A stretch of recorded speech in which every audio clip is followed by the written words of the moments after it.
All right, my computer says I'm not broadcasting yet, but again, I've learned not to trust that. So I'm going to go ahead and start talking. So I'm down finally to the oil glaze, first oil glaze. Couple things. People often ask me, why do you switch from acrylic to oil? Couldn't you finish in acrylics? The answer is, of course you could, but it would be much more difficult. And every time when I get to the oil glaze, which I'm about to do right now, deep inside I go, oh, like I'm about to do right now. Oh, because the oil glaze is so much prettier. I don't know how to say it without using childish language. Prettier. You acrylic people, and again, anyway, that's, no, okay. I've got a little attitude on me. Because over the years, I've taught so many people who are starting painting late in life, and they're scaredy cats. They're afraid of oils for a whole bunch of bad, ignorant reasons, so they just stick with acrylics. Because they think acrylics are easier. They think the acrylics are easier for one very simple reason. Water comes out of their faucet. That's the reason. That's the only thing that's easier about acrylics. In every other regard, acrylics are harder than oils. Did you follow that? So anyway, I'll try not to get all upset. I guess there's some personality types, honestly, that I don't mesh real well with. And scaredy cat personality types, and I just should not be confined in close quarters for extended periods of time. I'm being a little bit mean, but anyway, okay, enough of that. So oils are beautiful. Whew.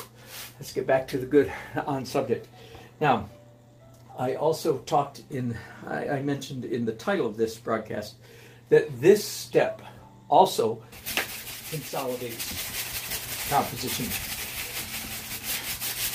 because in the oil glaze step, I'm not doing it yet, but in the oil glaze step, I take steps to darken. This is probably the one phase, the one step of the entire process in which, where the canvas takes on the single darkest transition. Okay?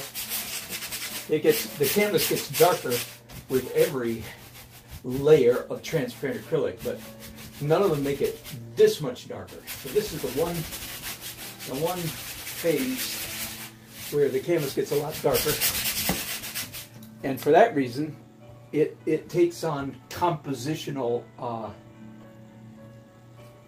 issues, overtones, implications. So, I'll demonstrate that here in just a little bit. But first of all, let's just get this.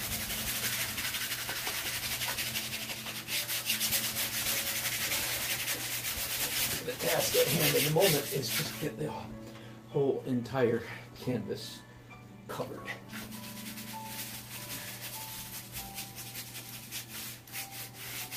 Very often, it's in the acrylic glaze layer that I feel like my canvas finally starts becoming a painting as opposed to merely a picture. I'm mispronouncing the word on purpose, of course.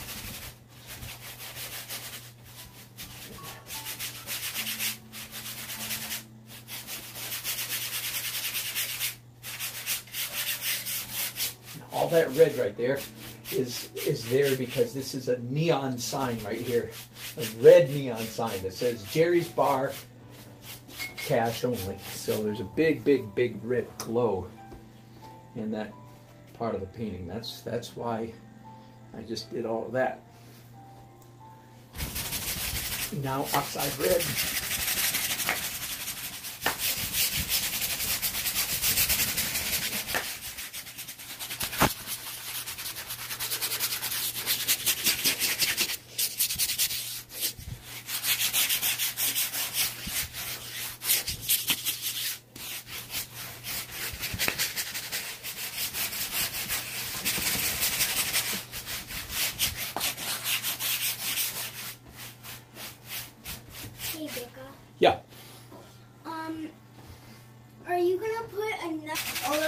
dark all over the painting, like another layer of something? More like 5 layers. Yeah.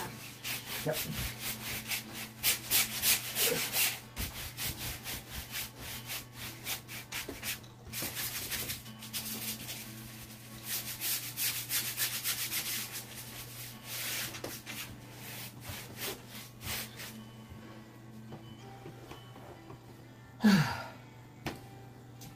You know what? I'm going to follow my advice. Turn on an air conditioning unit over here to get more fresh air blowing into this studio. There we go. That's a little better.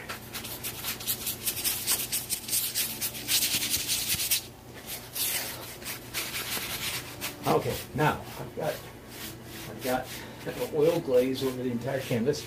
Step number 1. Now I can start taking it in directions I want to go. Pretty typical. This canvas, this painting is no exception.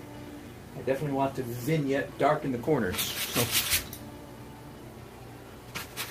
doing that here with violet and dioxazine violet and ultramarine. You want to darken.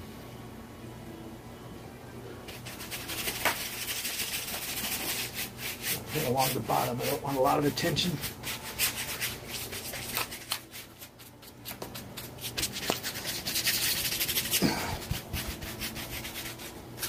Same thing up here, this corner. So if I glaze the canvas as I did this half with oxide red, which is an orange-ish brown, then violet is the perfect color for darkening, because the orange and the violet, of course, combine to make a relatively neutral, dark, rich, dark color.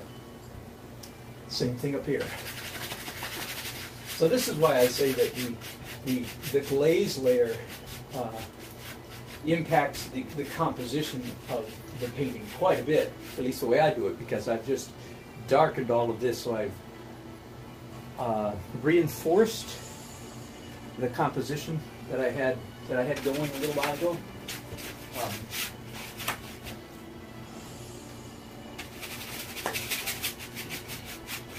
In a minute, of course, I'm going to pick up a couple of rags and begin creating. I'm done with those bigger brushes. Begin creating some light areas.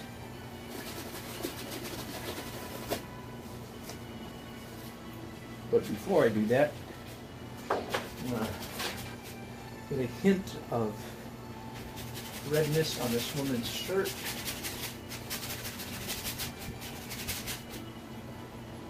And just a hint of flesh on these two faces. And a hint of blue on Jerry's shirt.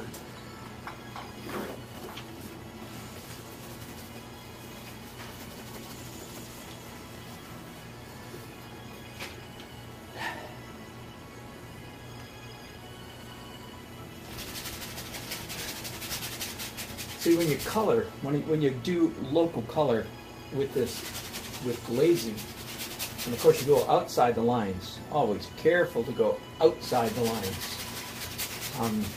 It creates such a great underpainting for the final color.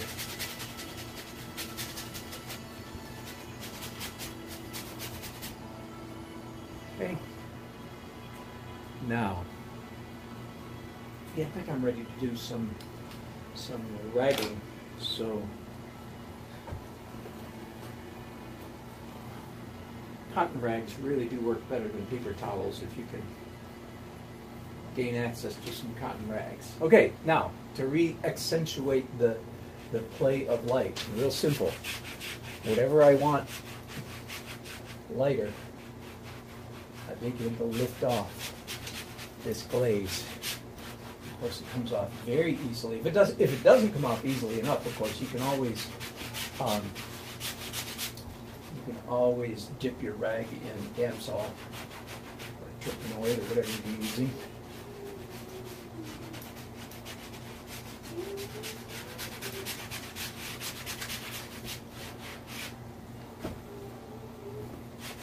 So you see now, you see the compositional implications of this glaze really coming into play now, because all of this is darker than it was and this is slightly lighter. So in a way you could say I've just hit the contrast button on this painting. Darks got darker, lights got lighter. So actually the lights got darker too, but relatively compared to how much darker the darks got.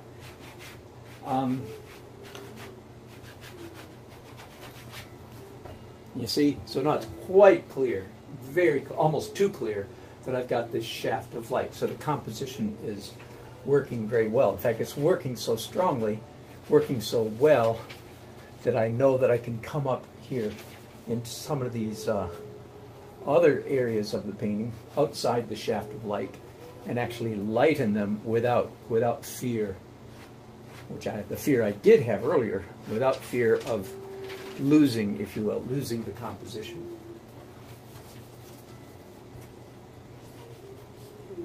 Let me show you again the photograph. If anybody just joined us. Hi, Nellie. Nice to hear from you again. So here is the photograph. Of course, I've added Jerry's wife here, and then three people standing in front of the counter here on our side of the counter. But you can see that pretty much the play of light that I've added to the painting is all pretty much manufactured. Now that's, by the way, that's not my preferred. I mean, it would be better if I was actually working from a photograph that actually had this lighting in it. But you know, when Jerry took me to his basement to shoot a few pictures of his bar, I wasn't going to spend hours and hours bringing in lights, slave flashes, and all kinds of other gimmicks. I was not about to do that in order to get this photograph. It would have been quite inappropriate.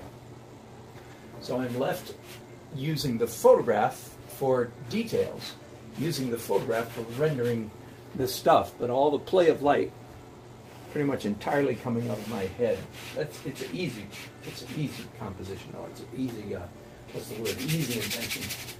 Not at all difficult in this case.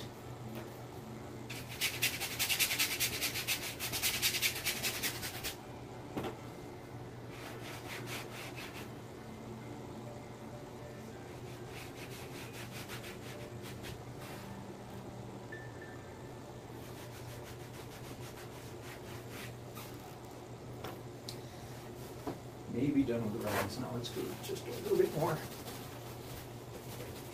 I've got a 1-inch chip brush in my hand. I want to come up and get more of this red into the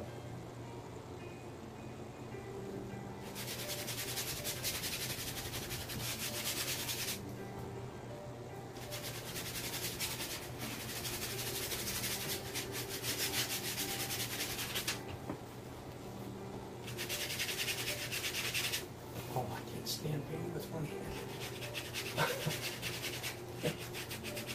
It's funny, huh?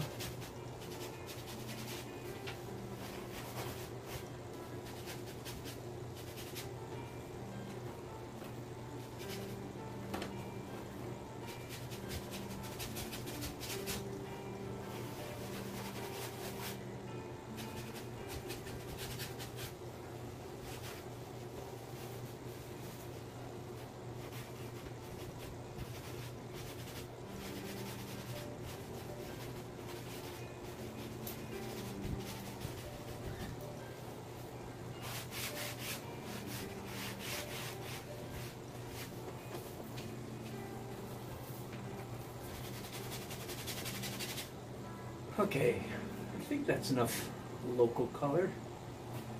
It gets me in the ballpark anyway.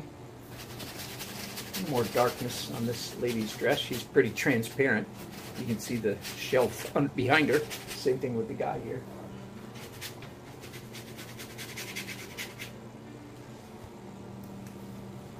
Maybe just a tiny swipe at her teeth. Don't want to get into too much detail, but yeah, that's okay. I'll get away with that much.